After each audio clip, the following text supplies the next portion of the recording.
dia a todos, bom dia a todas, bom dia para você que está ao vivo com a gente nos nossos canais do YouTube.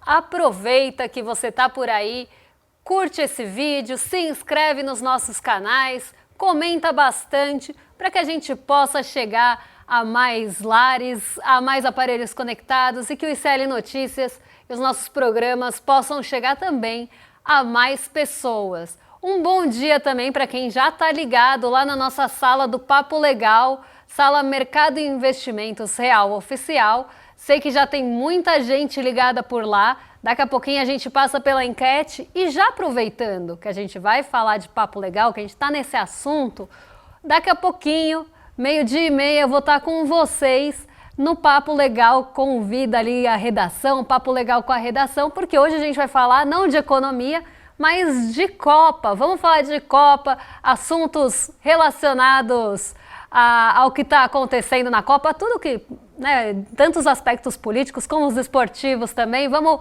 fugir um pouco desse aspecto só da economia, mas se vocês quiserem falar sobre isso, também tudo bem. Então eu vou estar daqui a pouquinho com vocês lá no Papo Legal, na nossa sala com a redação. Eu quero também mandar um abraço hoje para Goiás. Hoje então a gente vai para Goiás, porque a nossa rádio parceira tá por lá, é a Vila Boa FM. E se você também quiser retransmitir, a Vila Boa aqui, ela retransmite a nossa programação. E se você quiser transmitir também a nossa programação, é só mandar um e-mail para retransmissão@icl.com.br. Assim você não só retransmite a gente, como também ganha um bom dia especial por aqui. E hoje é quinta-feira, dia de ressaca da quarta, ressaca da super quarta, e a gente vai falar justamente sobre isso. Vamos falar das decisões de política monetária aqui e nos Estados Unidos, decisão de política monetária nos Estados Unidos que aconteceu no meio da tarde, fez um barulhão. Eu já explico para vocês isso no fechamento, mas a nossa, que saiu depois do fechamento, deve repercutir hoje e já está repercutindo. Inclusive, a gente vai falar sobre esse assunto porque na semana passada, a gente falou com vocês sobre aquela questão dos títulos do Tesouro que estavam sendo negociados com uma taxa mais alta, ali acima de 8%, com toda a movimentação dos juros futuros, principalmente lá nos Estados Unidos e de certa forma aqui também. Hoje o mercado acordou, o mercado ficou louco. O mercado de títulos hoje acordou com taxas mais altas do que na semana passada. Então a gente vai explicar isso para vocês e mostrar, como eu tinha falado, só que agora com um exemplo real, com um caso concreto aqui, eu vou mostrar para vocês que sim, existe risco no Tesouro e quanto uma pessoa perderia em uma semana na marcação a mercado, desconstruindo aquela fala de assessores, gerentes de banco, que chegaram a comentar com uma pessoa que é aluna nossa do Investidor Mestre, que não teria risco, que ela podia ficar tranquila e botar a cabeça no travesseiro, que se ela saísse antes ela não tinha chance de perder. Será? Vou mostrar para vocês que não. E já puxando também um pouco desse assunto dos juros, que eu acredito que seja o mais importante do dia hoje, eu quero falar da nossa enquete que está lá no Papo Legal. Então, se você ainda não tem o Papo Legal, não faz parte, entra lá em papolegal.app e você consegue participar aqui com a gente da nossa enquete, conversar com a gente na sala do Mercado e Investimentos e daqui a pouquinho comigo lá na redação. O que você faria, você que está aí em casa, com os juros mais baixos? Migraria os investimentos para renda variável, financiaria um imóvel ou um veículo, abriria ou ampliaria a minha empresa ou acredito que não mudaria nada? Então deixa aí a sua opinião, comenta com a gente também o que você faria e vamos passar então pela agenda de hoje, que não está tão extensa assim, mas que tem dados importantes de política monetária também no radar.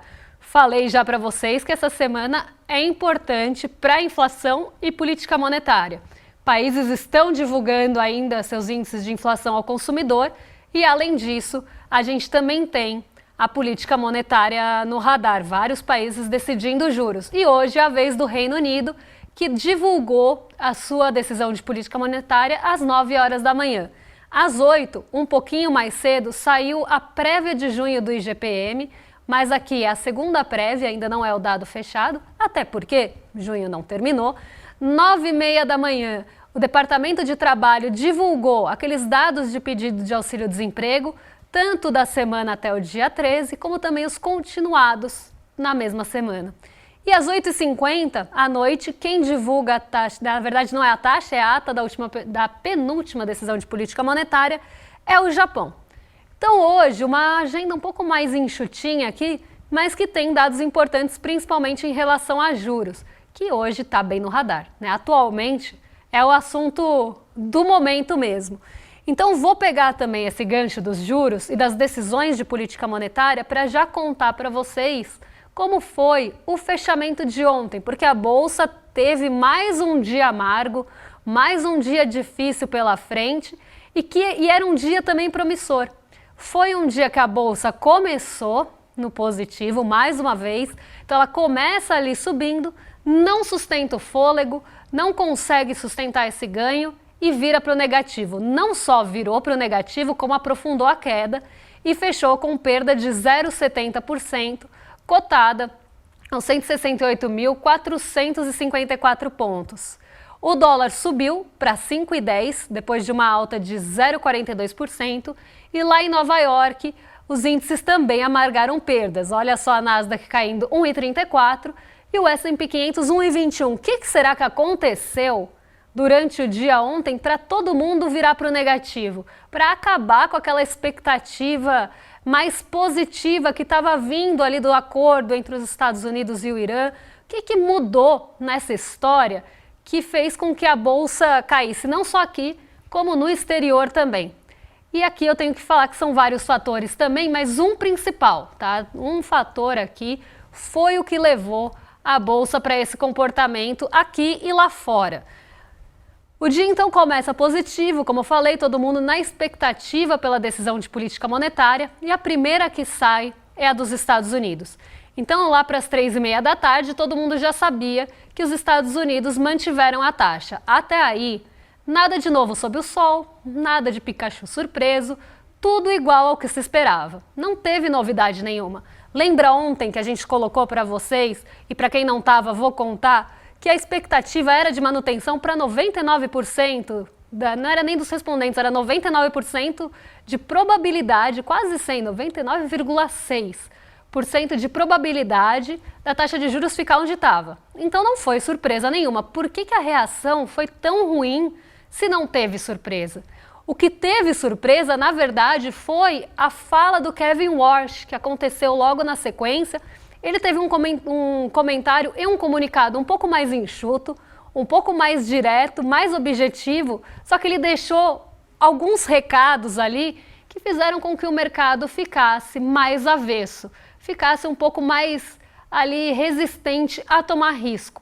Por quê? Ele reforçou a preocupação com a inflação e a gente poderia até fazer aí uma enquete valendo quanto tempo vai demorar para Donald Trump, que indicou, né, de certa forma, é um nome que vem no seu governo. Então, quanto tempo para Donald Trump começar a debater ali, a bicar com o Kevin Warsh? Por quê? Donald Trump acabou de falar que os números de inflação estavam ótimos, que ele não se preocupa com isso, que ele ama a inflação. Sai a decisão de política monetária e aí Kevin Warsh fala: estou preocupado com a inflação. Indicou que os riscos continuam presentes.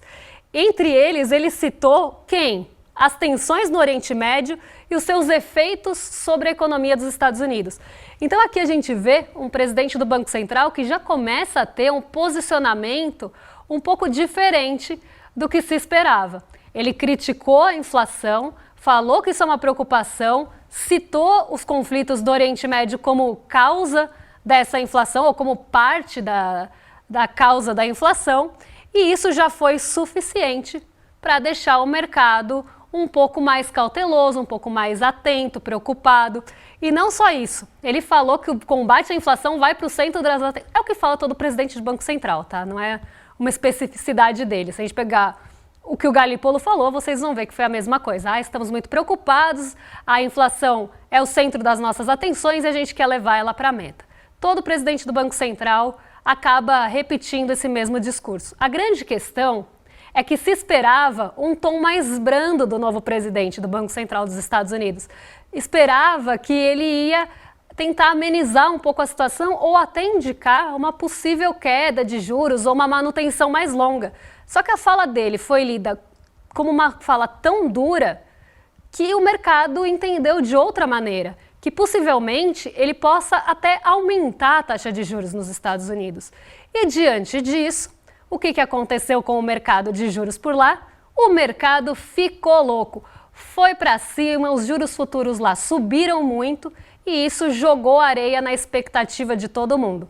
As bolsas nesse cenário, elas costumam cair porque sai dinheiro do mercado de renda variável para buscar esse refúgio, buscar esse abrigo nos títulos de dívida dos Estados Unidos, ainda mais num ambiente permeado de incertezas. Por mais que o acordo esteja caminhando, ainda existe muita incerteza, até por estar o Donald Trump envolvido nisso, né, ser um acordo que sai do seu governo, ainda existe muita incerteza na permanência desse acordo. O mercado está tipo só acredito vendo e aí está com todo esse pé atrás em relação ao novo acordo, ao andamento principalmente desse acordo.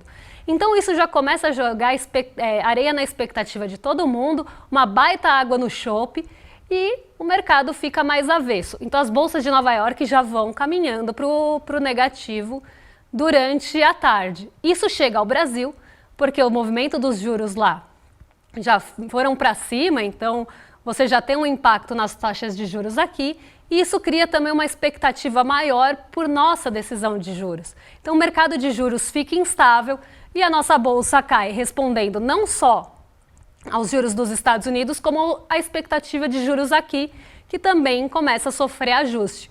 Tanto que ontem as ações que mais caíram foram ligadas ao consumo, ao varejo, a Natura foi a que mais caiu. Então a gente vê esse comportamento muito ligado a esse mercado de juros instável. A Petrobras não teve direção única, os grandes bancos também não tiveram, mas a Vale caiu bastante. Então ajudou, contribuiu para essa queda das bolsas, na verdade do nosso índice aqui, e de certa forma o posicionamento mais rígido do Banco Central dos Estados Unidos, que não era esperado, também contribuiu para todo esse cenário. Durante a tarde vem a nossa decisão de juros e isso já impacta nessa manhã, mas é assunto para daqui a pouquinho, porque agora a gente vai falar dos juros aqui no Brasil. Já que teve a decisão no fim da tarde, já vamos puxar esse assunto, porque os juros caíram, então também nenhum Pikachu surpreso aqui, porque a gente tinha visto ontem que a probabilidade maior, né, a maior resposta ali dos agentes era de queda de 0,25, com sinalização de cautela. A gente até fez essa enquete ontem e eu falei, olha, provavelmente a taxa de juros caia 0,25, não vão querer sinalizar muita coisa para frente e vai ser permeada de cautela. O comunicado vai ser permeado de preciso olhar aqui, tem que ter atenção aos dados econômicos, quero levar a inflação para o centro e foi justamente o que aconteceu. Então agora a gente vai entender qual o comportamento da taxa Selic nesses últimos anos, a trajetória dela e como é que está aquele ranking dos juros reais. Porque, gente, conseguimos o feito de primeiro lugar. A taça do mundo é nossa, mas não é a taça da Copa do Mundo. O que é nossa? Que taça que é? A do ranking dos juros reais. Então o Brasil é campeão no ranking dos juros, mas isso é uma derrota nossa, porque mais uma vez a gente tem juros sufocando várias atividades. Eu falei sobre isso ontem no IBCBR, o comércio está rastejando para conseguir, claro que outros fatores acabam impactando também, mas o comércio está rastejando ali para conseguir alguma coisa. Quando ele sai para o positivo, ele sobe muito pouco. Quando ele cai com força e na maioria das vezes, quando a gente olha o acumulado, ele está andando de lado. A indústria vem num sufoco também, poucos investimentos, pouca vontade ali, não é nem vontade, é pouco espaço para conseguir expandir capacidade, estoques sendo formados, então enquanto tem estoque ninguém vai expandir capacidade. Então a gente vê uma série de fatores que a taxa de juros vem impactando e isso é uma derrota aqui para o Brasil. Isso sem contar o crédito mais caro, isso sem contar o que impacta no nosso dia a dia. Mas vamos ver então primeiro esse cenário, tá? Como é que fica e a gente passa aí depois pelo ranking dos juros reais e pela decisão do Copom, né? Porque teve copa e cola, então a gente vai falar um pouquinho disso também. Então já vamos colocar aqui o primeiro slide não, né? A primeira arte que a gente tem, slide não, falar que isso aqui é um slide é muito feio. Vamos colocar aqui então a nossa primeira arte sobre esse cenário doméstico, que é algo que aparece também no nosso comunicado. A gente fala depois da parte mais ligada à decisão em si e depois a gente vê os juros, como é que ficam e o ranking, que é o mais importante aqui. O comitê segue acompanhando como os desenvolvimentos da política fiscal doméstica impactam a política monetária e os ativos financeiros, reforçando a postura de cautela. Olha, gente, o bingo, um dia eu vou fazer. A gente vai fazer uma cartela, mas é que eu preciso de tempo para isso. A gente vai fazer uma cartela sobre tudo que aparece na ata do Copom. Aí um dia antes da ata do Copom, a gente bota a cartela para vocês. Aí a gente depois, no dia seguinte, faz um bingo. E a gente vê se a gente binga.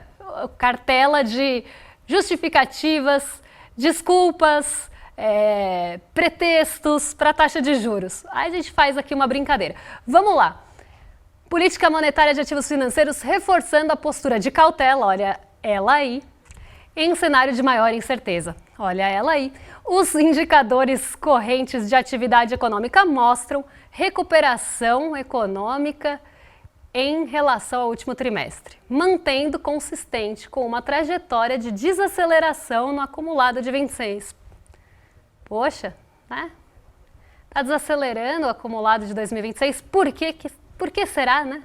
Mas vamos lá, o cenário segue sendo marcado por expectativas desancoradas. Olha ela aí, as expectativas desancoradas, esqueci de falar ela antes, mas sim, ela apareceu sempre desancoradas, sempre muito descoladas, então... E aqui tem um ponto que vocês precisam entender, né? Taxa de juros desancorada é sempre do núcleo, né? Do núcleo não, do centro. Então, toda vez que a taxa de juros, ainda que esteja dentro do teto, a inflação, ainda que ela esteja dentro do teto, ela vai estar desancorada porque a meta é levar para o centro da meta de inflação. O objetivo é levar para o centro da meta de inflação. Então, sempre vai estar desancorada enquanto a gente tiver uma meta que não condiz com a realidade. Continuando aqui, projeções de inflação elevadas e pressão no mercado de trabalho. Esse aqui dava para pôr no bingo também, hein?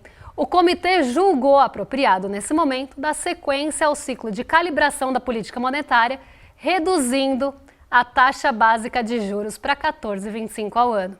Então, cortou, mas não trouxe ali nenhuma sinalização, falou muito da expectativa desancorada, falou da incerteza, da cautela, e tudo isso abre precedente para que a gente tenha mesmo comportamento que a gente comentou ontem nas projeções do mercado financeiro. Afinal, o mercado financeiro é um grilo falante no ouvido do Copom. Então eles ficam lá falando, eu acho. O grilo falante ainda tentava trazer a consciência, né? Aqui é mais o Alexandre da viagem mesmo. Então ele fica ali falando, olha, eu acho que a taxa de juros tem que cair só mais uma vez, porque a pressão inflacionária vai acontecer. Olha, o mercado de trabalho está aquecido, então é quase um obsessor ali. Então talvez seja melhor não cortar tanta taxa de juros, porque isso é uma forma de mostrar pressão e uma forma de se fazer ouvido, sim. Principalmente nesse cenário eleitoral que a gente tem agora. A gente tem mais um trechinho do comunicado para comentar com vocês, então vamos passar aqui para o nosso próximo trecho. Em relação ao cenário doméstico, o conjunto dos indicadores mostra aceleração da atividade econômica no primeiro trimestre do ano, com os setores mais cíclicos voltando a desempenhar papel significativo e o mercado de trabalho ainda com sinais de resiliência. Pô, o que vocês queriam, gente? É um mercado de trabalho derrotado, devastado, horroroso? Porque, para quem não sabe, o Banco Central também tem Não só de juros e inflação vive o Banco Central. Ele tem outros objetivos: estabilidade econômica, né, o comprometimento com o desenvolvimento da economia e com o mercado de trabalho. Então não entendo esse sinal de resiliência que aparece tanto, sendo que isso é um objetivo também do Banco Central. Não é devastando o mercado de trabalho que você tem que controlar a inflação, não é assim. Mas isso sempre aparece também. Como se a gente tivesse, né, um mercado de trabalho com todo mundo trabalhando as horas que quer, com um salário, ainda que tenha ganho real, ainda que a gente tenha uma taxa baixa de desemprego, a gente ainda tem muita informalidade, a gente ainda tem subutilização, a gente ainda tem uma renda que poderia ser maior. Mas aqui nosso mercado de trabalho está super resiliente. Ele está bem. Mas falar que ele está bem a ponto de pressionar a inflação, e a demanda que ninguém vê para frente? Por que ninguém está investindo hoje? Por que a indústria não está aumentando sua capacidade produtiva? Porque não vê demanda para frente. E não vê demanda para frente porque o crédito vai ficar mais difícil, porque a renda das pessoas também pode ficar um pouco mais apertada. Porque num cenário de aperto como esse, se espera que a economia vá desacelerar e aí sim a gente começa a ter problema no mercado de trabalho. Parece que o Copom aqui está esperando que o problema aconteça para ir pensar com um pouco mais de seriedade em relação aos juros. E não está querendo prevenir, está querendo remediar. Mas vamos continuar aqui. Nas divulgações mais recentes, a inflação cheia e as medidas subjacentes aceleraram, mas não tem nada a ver com a taxa de juros, porque você pode botar essa taxa de juros em 20, que o que você vai fazer é matar a economia e vai continuar tendo problema de alimentos, petróleo e oferta. Mas vamos seguir aqui, distanciando adicionalmente da meta para a inflação e superando o limite superior na última leitura. Então sim, subiu acima do teto, estourou isso, mas por quê? Quais os fatores? A gente viu energia elétrica, que não tem nada a ver com a taxa de juros. A gente viu alimentos, que não tem nada a ver com a taxa de juros. A gente viu alguns ajustes sazonais que não tem nada a ver com a taxa de juros. Então o que adianta fazer o combate inflacionário assim? Não seria melhor olhar para cada um dos fatores e combater de fato? Mas então vamos ver, depois desse comunicado copia e cola e cheio de ressalvas, como é que a gente fica no ranking dos juros reais? Porque estamos em primeiro lugar e isso não é motivo para comemoração. Vamos colocar aqui o ranking dos juros reais, porque olha o Brasilzão ali com uma taxa de juros real de 9,67, uma taxa de juros nominal de 14,25 e a inflação projetada aqui, porque você precisa descontar a inflação da taxa de juros nominal para chegar nos juros reais, de 4,18. Aí em seguida vem a Rússia, com todas as questões que vem enfrentando, 9,31 de juros reais, 14,5 de juros nominais e 4,75 de inflação projetada. A Turquia, que aí sim tem uma questão de inflação, problema inflacionário, 37% de juros nominais e 29% de inflação projetada, tem uma taxa real menor que a nossa, de 5,57. Não há cenário de risco fiscal, eleitoral ou qualquer outra justificativa que realmente justifique essa taxa de juros de 9,67. E a gente está acima da Turquia, por exemplo, a gente está acima da Rússia, por exemplo. Se a gente pega o México, com condições parecidas, a taxa de juros é quase metade da nossa, em 5,10, com uma inflação projetada de 1,33 e juros nominais de 6,50. Se a gente pega, por exemplo, a Colômbia, ali no 7º lugar, os juros reais da Colômbia é 3,17, a inflação projetada é maior que a nossa, de 7,83. Mas lá os juros nominais são 11,25. Então o que justifica essa taxa de juros? Nada. Nada justifica a não ser pressão vinda do mercado financeiro, a não ser esse risco fiscal que sempre ronda o nosso país e na verdade é só um fantasma, e também esse combate inflacionário só por meio de juros e que não vai resolver o problema. Mas aqui estamos em primeiro lugar e, como falei, isso não é motivo para comemoração. E ontem, eu comentei com vocês na abertura, comentei agora dos juros reais, a gente teve uma expectativa dos juros futuros oscilando muito. Porque quando a gente tem um país como os Estados Unidos colocando ou dando sinais que pode ficar com a taxa de juros um pouco mais elevada por mais tempo, que talvez os cortes não aconteçam e possivelmente até uma alta venha a acontecer, isso mexe com as expectativas dos juros futuros lá. e começa a ter uma pressão para as expectativas de juros futuros aqui, que já estavam pressionados, não só pelo índice de inflação que ficou acima do teto, mas também por todas as questões de pressão que eu já falei para vocês. Então, o cenário eleitoral chegando, essa volta do risco fiscal que tinha sumido do noticiário, mas voltou a aparecer, como se a gente estivesse numa gastança desenfreada, volta para a discussão os próximos, quais vão ser as próximas políticas econômicas no governo que virá. Então, tudo isso volta para a discussão e também volta como elemento de pressão. Elemento de pressão para que os juros fiquem para cima. E aí, esse movimento da expectativa de juros lá fora e aqui, e agora com essa sinalização também de um Copom mais duro, a gente pode continuar vendo isso e provavelmente vai continuar vendo isso. Eu quis fazer um exercício com vocês, porque na semana passada, no dia 10, a gente falou sobre taxa de títulos públicos que reagem. Então, é algo que mexe com o seu bolso, se você tem aplicação financeira. Então, você vai lá no Tesouro Direto e compra um título público, por exemplo, um título IPCA+, atrelado à inflação, que rende IPCA mais uma taxa pré-fixada. Na semana passada, a gente pega lá no dia 10 de junho, e vocês podem voltar lá ao programa para ver. No dia 10 de junho, o IPCA+, a gente ainda tem o print daquele dia, ainda bem, porque a gente consegue mostrar para vocês. Na semana passada, IPCA+, 8,32. Quem comprou o título naquela época, pagou por uma unidade de título R$ 2.889,65. Vai dar uma diferença aqui, porque eu não usei todas as casas decimais na minha conta. Aqui eu fiz uma continha. Então, eu não usei todas as casas decimais que tem no valor nominal atualizado e que tem na taxa de juros também. Tem que usar todas as casas para bater na vírgula. Mas está muito próximo, certo? R$ 2.889,65. Esse era o preço, ou 68. Vamos pegar aqui o do Tesouro. Então, esse era o preço que a pessoa... Vou até arrumar aqui na minha planilha. 68. Esse era o preço que a pessoa pagava por uma unidade de título. Se ela quisesse comprar R$ 10.000 em título, ela teria 3,46 títulos. Ela conseguiria comprar 3 títulos e 46 avos ali, porque dá para comprar fracionado. Então, 3,46 títulos era o que ela compraria lá no dia 10.